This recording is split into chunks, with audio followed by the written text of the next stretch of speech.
So today we're going to be talking about attaching prototyping boards to the Freedom KL43Z. These are prototyping boards that have Arduino style headers on them. In this case, they have single rows, but you can also get double row prototyping boards and application boards. And one of the wonderful things about the Arduino ecosystem of parts is that you also get things like little breadboards and whatnot that can attach. So you can do your initial prototyping work using these breadboards, and then after that you can transfer your designs onto the solderable prototyping board. For more sources of information, there are tutorials at SparkFun, Adafruit, and the EEV blog. Today we're going to be talking about the tools like this soldering iron right here. It's a Weller, and it has a fixed temperature. It's a simple Weller soldering iron. Here's some non-leaded solder that I'll be using.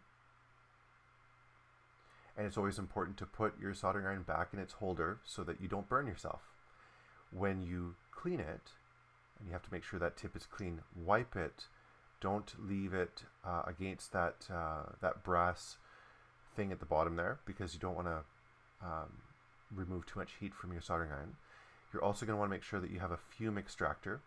This is a smoke absorber or fume extractor from Weller. Make sure to turn it on so that it can take all the fumes away from your board, and do all your board work near the fume hood or the fume extractor or the smoke absorber. So this is me setting it up, and you can see that the soldering iron is really close to it, and I'm going to solder within about 15 centimeters or so of the fume extractor in order to make sure the smoke goes into the extractor. This is the DF Robot DRF0019 prototyping shield. There are lots and lots of them, and they're all really compatible with the Arduino or the KL43Z.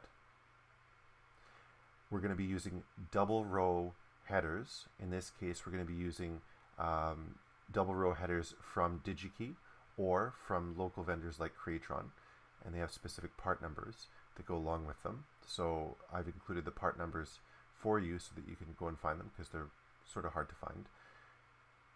And there's a 2x8, a 2x6, and a 2x10 header. There's two of the 2x8s, one of the 2x6s, and one of the 2x10s that you attach. In order to attach it properly, to solder it, one of the good techniques is to take an existing Arduino board, pop it on there, so squish it down,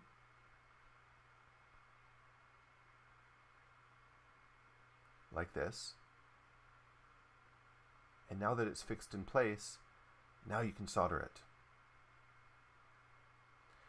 When you solder it, it's a really good idea to solder the contacts that are on either side of the header. So in this case, I'm soldering to the upper left and the bottom right of that first header. Now the bottom left and the upper right of the other header. And as soon as I've tacked in these first 2 points, then you'll see that the header effectively doesn't move, and then you can fill in all of the other soldering joints afterwards. So here you can see that they've been done.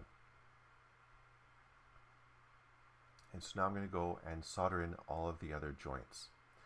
It's important that when you go and solder in the joints, that you're applying the soldering iron to not the solder directly, but you also want to make sure that it touches the pin, and then from that pin it transfers the heat into the solder that you're touching the other side of the pin with, and that way you get a really good solder joint. So you can see I'm coming in at the pin from the bottom with the soldering iron, and I'm going with the solder from the top of each pin, so that while sometimes I do connect the soldering iron with the solder itself, for the most part the heat is being transferred through the pin. So there you go. So I touch the pin with the iron Then I apply the solder to the pin, and because the pin is hot, the solder flows onto the pin. And I shouldn't ever have that iron on for more than a couple of seconds, because you don't want to burn out any of the sort of plasticky kind of material that's on the printed circuit board, right? The substrate.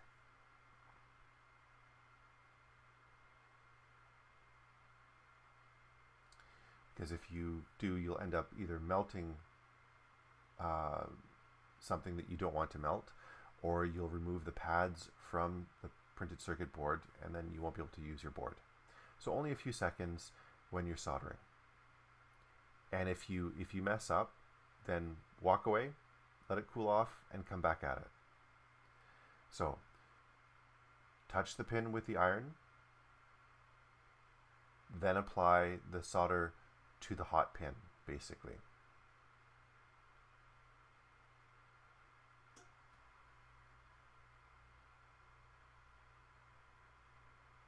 So there you go. So now I've got two of the headers done, but I might have to do a little bit touch-up work. So if you take a look with your eyes, just go in and take a look.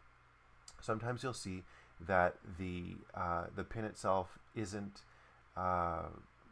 completely covered.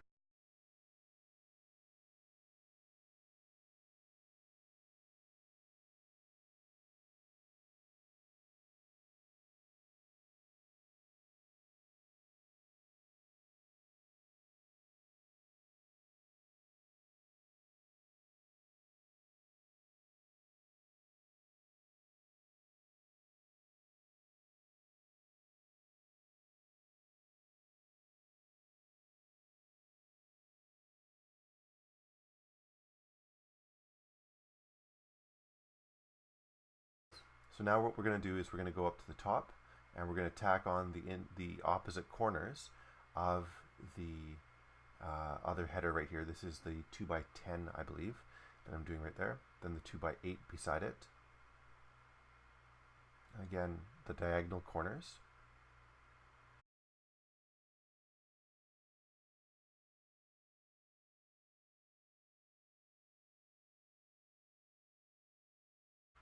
And then go and fill them in.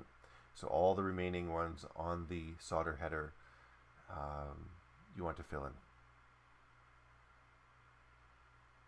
And if you don't get a perfect joint at first, let it cool off and come and fix it later on.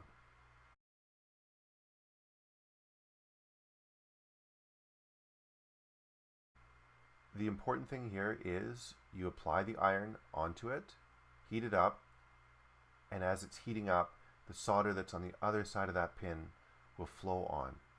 Then you remove the solder, remove the iron, everything's nice and flowed, and then it cools off.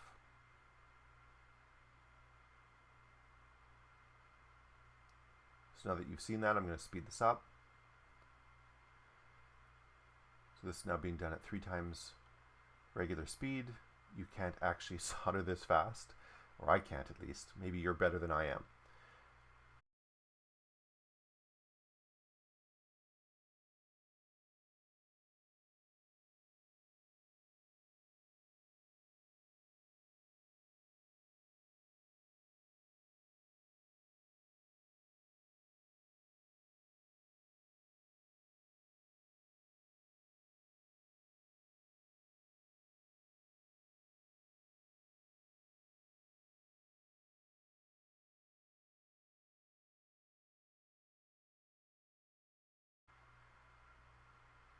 Always inspect your solder joints afterwards. I'm going to remove it, and I'm going to see if everything sort of sticks in place.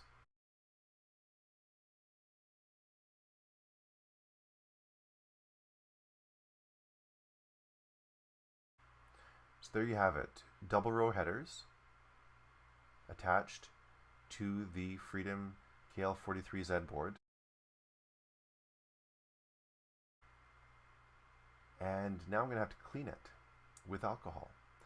So there's residue that's left over, and you'll see it near the solder joints. It looks sort of like wax almost, and that's the flux that's come out of the solder joints, and you want to clean that off with a little bit of rubbing alcohol.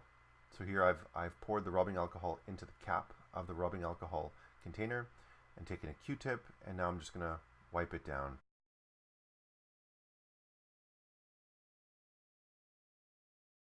And finally, we have to test it. So I've taken a pre-made program in MCU Espresso, and I've downloaded it to the board using the OpenSDA USB port that's on the Kinetis board, and I've shown that the LCD works.